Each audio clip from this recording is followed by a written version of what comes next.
My name is David Omick. I am a designer and user of composting toilets. I've been using composting toilets for almost 25 years. A composting toilet is a waterless toilet that utilizes microbes to break down human sewage into a nutritious plant fertilizer known as compost. Okay, so this is the barrel composting toilet system. This particular system involves 2 barrels, which is the size required for 1 person in full-time use. To determine sizing, you basically take the number of adults who will be using the toilet full-time, plus 1 is the number of barrels required in the system. So for 2 people in full-time use, it takes 3 barrels. These barrels are 55-gallon plastic drums. They are made of high-density polyethylene. They are fully recyclable and widely available. And one of the reasons we chose them as sort of the basis of the design was for those reasons, and also relatively inexpensive.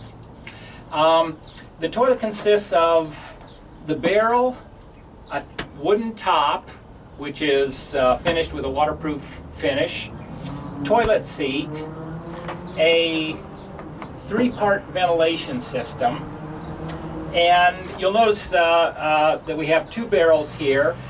The top is removable, so the barrel is basically used until it's about 3/4 full. Then the top is removed and set over an adjacent barrel, and that barrel is used until it's full. Now, the barrel that has the top on it and that is being used on a day-to-day basis is known as the active barrel.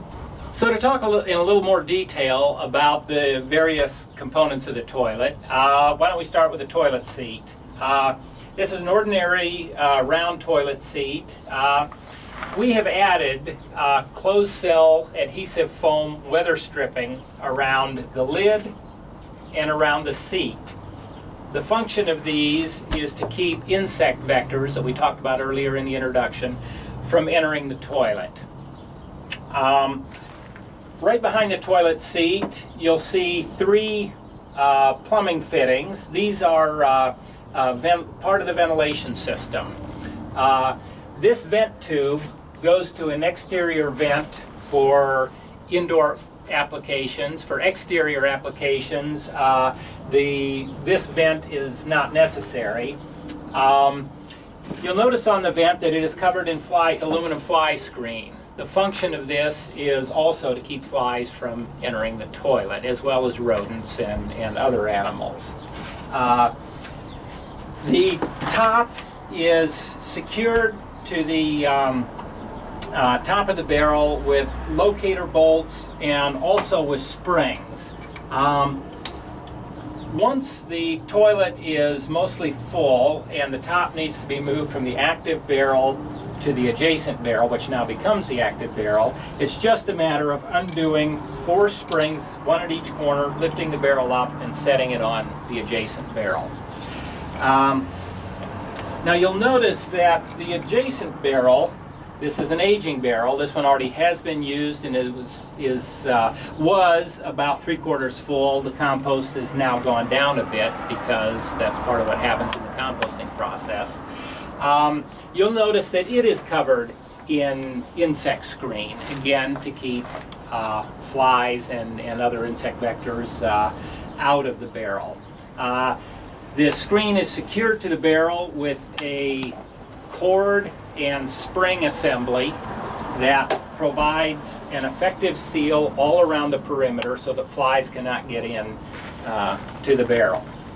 You'll also notice that these barrels are buried in the ground. This is an outdoor application here. For an indoor application, the barrels would just sit right on the floor and there'd be steps going up to the barrel. But in outdoor applications, it's really more convenient oftentimes just to bury the barrels. One thing I'd like to point out is that there are no holes in the bottom drilled into the bottom of the barrels. Everything, liquid and solid, that goes into the toilet stays in the toilet. Again, as I mentioned in the introduction, this is a zero discharge system, and that's an important health safety aspect of this design. So one other aspect of the design of this toilet that we've been striving for is to come up with a design that is relatively affordable. The barrel composting toilet set up for 2 people in full-time use should cost in the neighborhood of $300 to $350. This is much less expensive than a standard commercial composting toilet system. So with that, why don't we begin with the construction?